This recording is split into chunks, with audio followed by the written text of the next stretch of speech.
Hello there, Vic Benedict here. We're playing Devil May Cry 4 Special Edition on Dante Must Die difficulty, and this is mission 12 of 20. It is entitled A New Beginning. Ah, Dante, here we go. Stylish points, 7,000. Clear time, 14 minutes. 14 minutes is not long. This mission is probably going to give you trouble in that department. Now, if you skip the Frostfight, which you can, it's the only skippable fight besides this one, you will definitely get the clear time. But oh, there we go. There's a nice distorted real impact. I'm not the best at it, but we're going to talk about that at length pretty soon. So how hard is it to get 7,000 stylish points? If you don't use the distorted impact or things like the drive and the overdrive, you may incur some issues.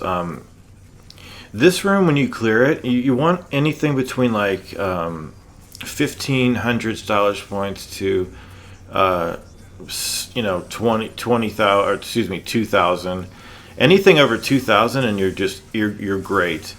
But Dante is he's a unique character. When you start to play him, I've found that personally I hate when I start to play him, but when I stop playing him and I start up Nero again, I want to keep playing as Dante. It's this weird ambivalent feeling that that always occurs within me, because this guy has so many just outrageous cool moves, and there's a little glitch move that you can do too that is called the distorted real impact. Now, the distorted real impact is a move that when you use the real impact with Swordmaster 4, you want to do a lock on and then hold back and press B. And what he does is he does an uppercut, and while you're doing the attacks on the enemy, the melee attacks, when you switch to Devil Trigger, you get more hit frames on them, which damages them more and also builds up your stylish points more. Now, these guys are a little tricky because not only is Dante's reach with the real impact a little, not too good, but he's got a absolutely terrific move called the prop.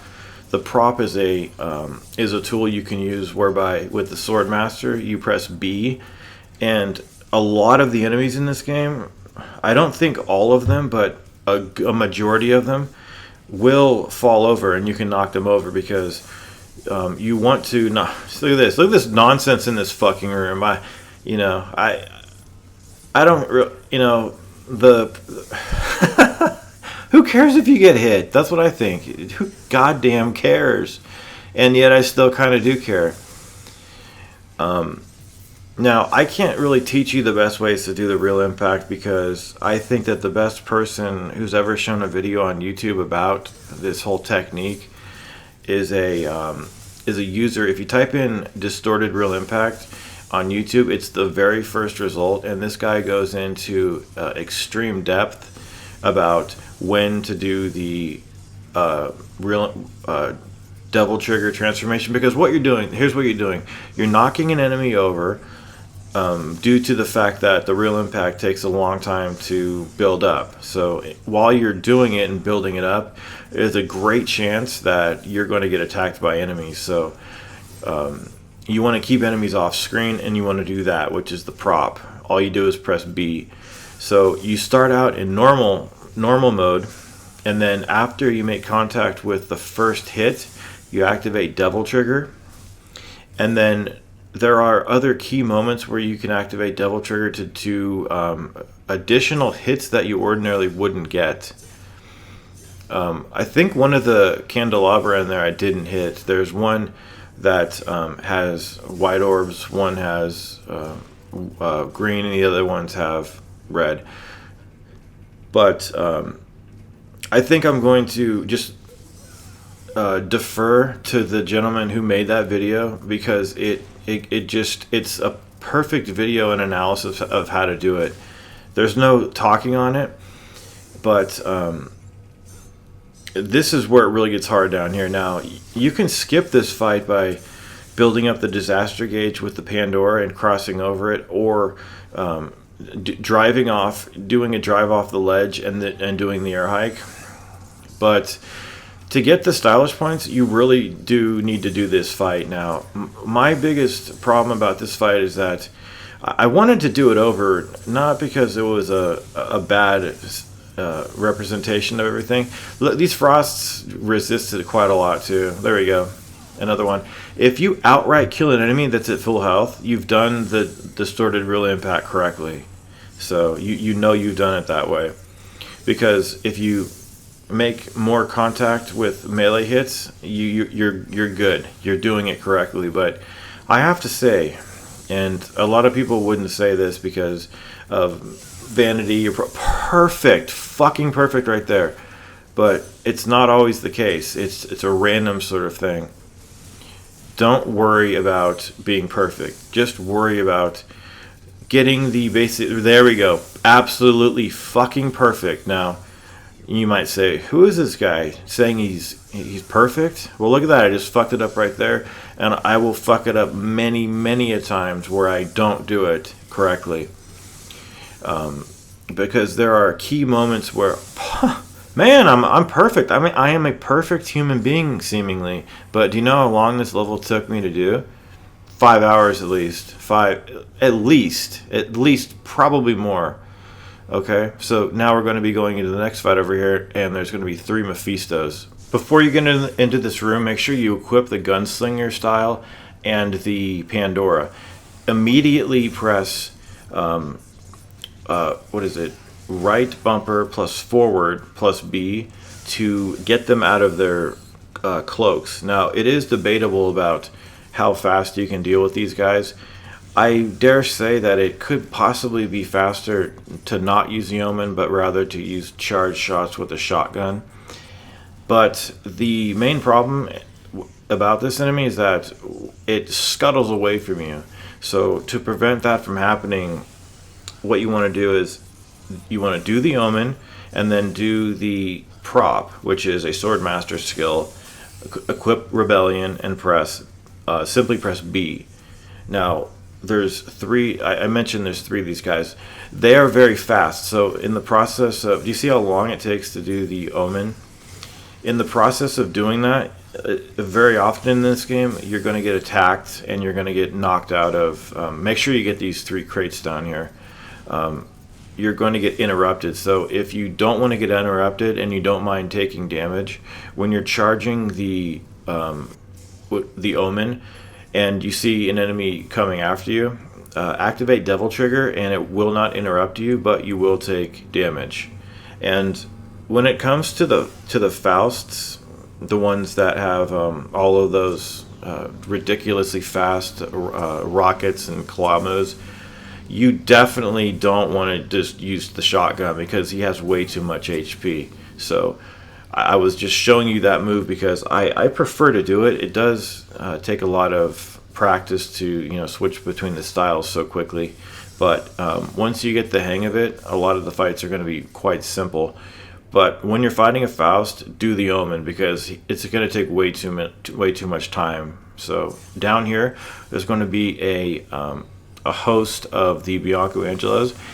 If after the cutscene you immediately do Omen, they will not be able to hit you before you do it. So this is the last fight of the level, and you need to do this fairly quickly because by the time... do you see the timer up there beneath my double trigger gauge? That is also something that you need to be aware of because if the counter goes down, you're dead too, but it doesn't really come down to that too much. However, once you clear one of the Bianco Angelos, maybe 2, you're going to have an Alto spawning in, and you might be a little bit worried about that because he's tougher, but he's just as susceptible to the Omen as are the Biancos. And the nice thing is, you can wait for him to bring his angels over to him, and then they can do that spinning ball attack. It looks like you do have to clear 2 of the. That was a fail right there. You have to clear 2 of the Biancos before the Alto spawns in.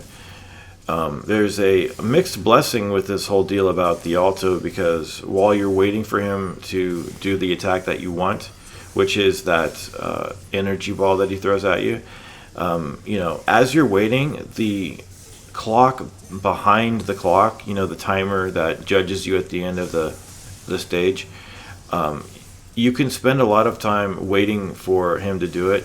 So if you think that it's taking too long, just proceed to do the yeoman and finish them off that way. Use the double trigger. Here we go. Charge shotgun. There we go. You can use the stinger to hit that. You can throw a rose with Lucifer, but I just started playing Dante after a while, and I'm not that familiar with how to use the rose quite yet. But all it takes is just a quick perusal of the skill list. But that's a tough room, and you might wonder, well, what's the point of destroying their shields?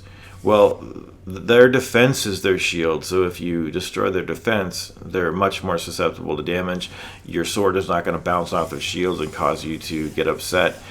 And that is the first stage of Dante. The first stage of Dante, you're probably going to hate it, but as you get more and more into this game and use this character, you're going to find out he's a ton of fun to use. And it's nice because when you get back to Nero, he's also fun to use. This is a fun game, bottom line. Now, take a look at my clear time over here. I was not happy with this clear time because I've done it much faster in the past. Look at the clear time over here. It's 13 minutes and something. What is it? My clear time. Remember, we needed 14 minutes. 13 minutes and 37 seconds. We barely got away with it. The stylish points, remember the requirement was 7K? Well, we only got 8,858, so we didn't get too much more than the score. I would have liked to have seen about a 12-minute run of that stage plus 10K, but I think it went well overall. And, after 5 hours of playing this stage, I thought that it was time to move on. So remember to get all the red orbs that you can, and we will be moving, we're going backwards, back to the Fortuna Castle, and we will be continuing the walkthrough. I hope that when I say that I hope that it's helping you out, I really mean it, because when you're trying to get the S rank for this game, you want the least amount of ambiguity possible. So that's what I'm here. I'm trying to be the killer of ambiguity, if you will. So with that note, I will see you in the next video. This has been Mission 12. I will see you in 13. Please take care.